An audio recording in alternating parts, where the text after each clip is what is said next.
안녕하세요, 여러분. 오늘은 실제 판결문을 바탕으로 보이스피싱 범죄 사례를 쉽게 풀어서 설명해 드리겠습니다. 보이스피싱이란 무엇일까요? 보이스피싱은 전화나 문자로 사람들을 속여 돈을 가로채는 범죄입니다. 주로 은행이나 검찰, 경찰을 사칭하여 피해자들을 속이고 돈을 빼앗아 갑니다. 이런 범죄는 혼자 하는 것이 아니라 여러 사람이 역할을 나누어 조직적으로 움직입니다. 사건의 주인공 소개. 이 사건의 피고인은 A씨로 50대 후반의 남성입니다. 그는 4년제 대학을 졸업하고 연극 극단을 운영하거나 영상 제작 회사에서 일한 경험이 있었습니다. 나중에는 식품 공장 등에서 일하다가 새로운 일자리를 찾던 중이었죠. 어떻게 범죄에 가담하게 되었을까요? A씨는 구인구직 사이트에 이력서를 올렸고 AL이라는 회사 직원을 사칭하는 AM 팀장이라는 사람에게서 연락을 받았습니다.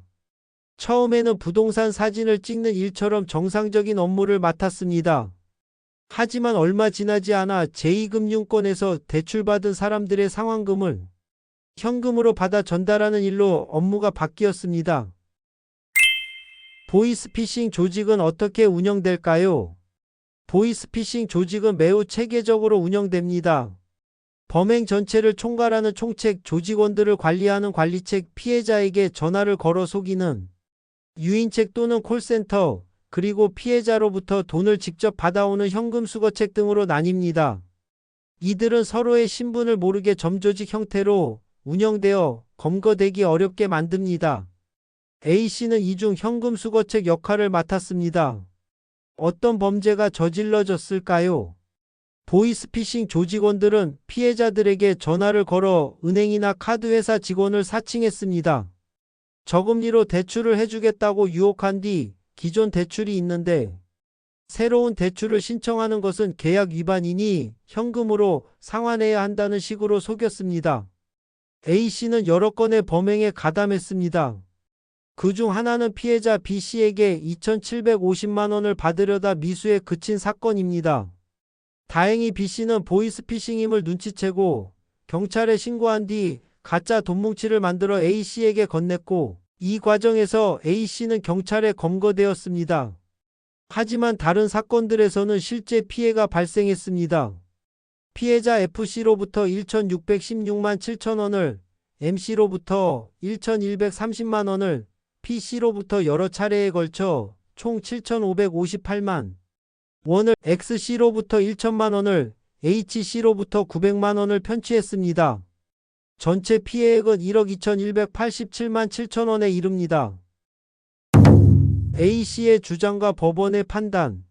재판에서 A씨와 변호인은 나는 그냥 시키는 대로 돈만 전달했을 뿐 보이스피싱인 줄 몰랐다고 주장했습니다. 하지만 법원은 다음과 같은 이유로 A씨가 보이스피싱 범죄임을 미필적으로나마 알고 있었다고 판단했습니다. 첫째, 채용 과정이 매우 이례적이었습니다. A씨는 회사에 직접 방문하거나 면접을 본 적도 없었고 신용보증도 요구받지 않았습니다.